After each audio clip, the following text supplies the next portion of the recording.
You actually got to show whether you're changed or not.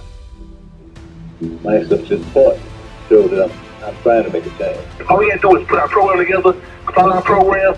That's my main focus right there. And stop these kids from hurting each other out there.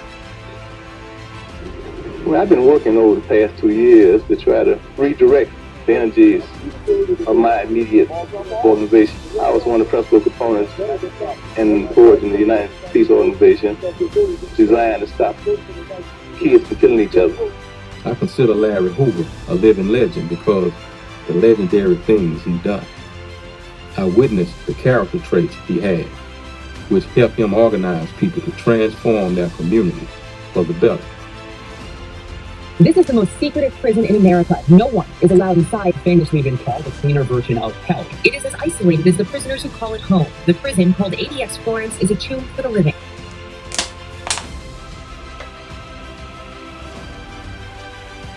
They'll be locked down for 23 hours a day in a 84 square foot cell, 7 feet by 12 feet. He will be in the cell 23 hours a day for the rest of his life.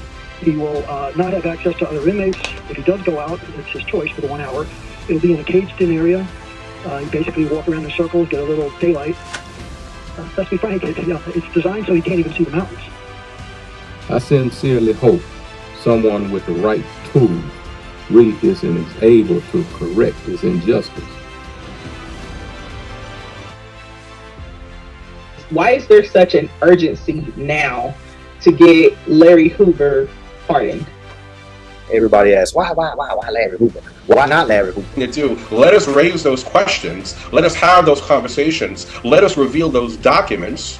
Let us embarrass those few people. And then now you come in and help us because now you can spread the word. Because ultimately, I'll tell you right now, if we were to end this Zoom in 5 minutes, there was someone right now who could let Mr. Hoover walk tonight.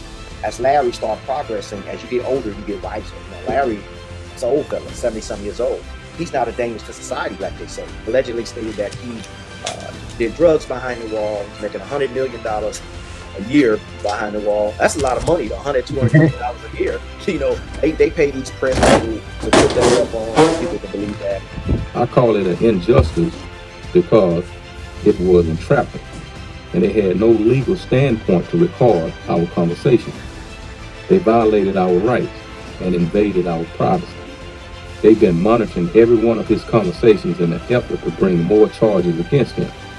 Larry was convicted again and sentenced to 6 life terms in federal prison, on top of the 200 years he was already serving.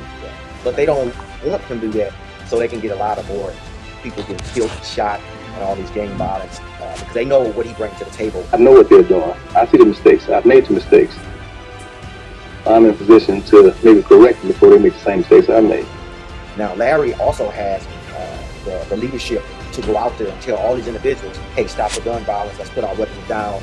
And as he did the gang disciples, he could run the same thing when he first get out. He's telling the kids that if you get involved in what's going on in your family, that you can make a difference.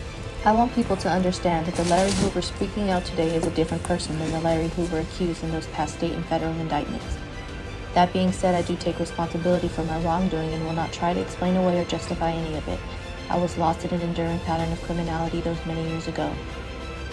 Looking back, thinking about what I have now come to understand about the nature of those things I have been involved and in fact had initiated, I cannot avoid taking responsibility. With this responsibility now being able to honestly assess and appreciate the magnitude and scope of the harms my actions had wrought, I cannot help but to have immense remorse. Moreover, this remorse is rooted in the sad reality of my circumstances. There is zero chance I would reoffend. Not only do I not want to waste my final years in self-destruction, I would want to fulfill a promise I made to my late beloved mother. I offered this letter so that it may clarify and lend insight into where I am today. I know there are some that will probably remain unconvinced and choose to believe I'm beyond redemption. I hope to prove them wrong or at a minimum to ally their concerns eventually. I would hope that people will read this and accept my pledge that I am done with my past and I only ask for a chance to do right by my family and to leave this world on a positive note. I have long since renounced my association with any and all criminal organizations and their membership. I no longer am a member, leader, or even an elder statesman of the Gangster Disciples. I want nothing to do with it now and forever. With peace and respect, Larry Hoover. Because they are black minority people, individuals who's doing it, they don't pay attention to us. However, If you got Sidney Powell, John Fitzgerald, and all these government officials saying what happened to Larry and what's going on, oh, it's a done deal. We just ain't got John. Don't think we just got him. We got a powerhouse. We're not trying to get him in another prison. Oh, we're trying to get him out. But that's what we for. We about to put it down.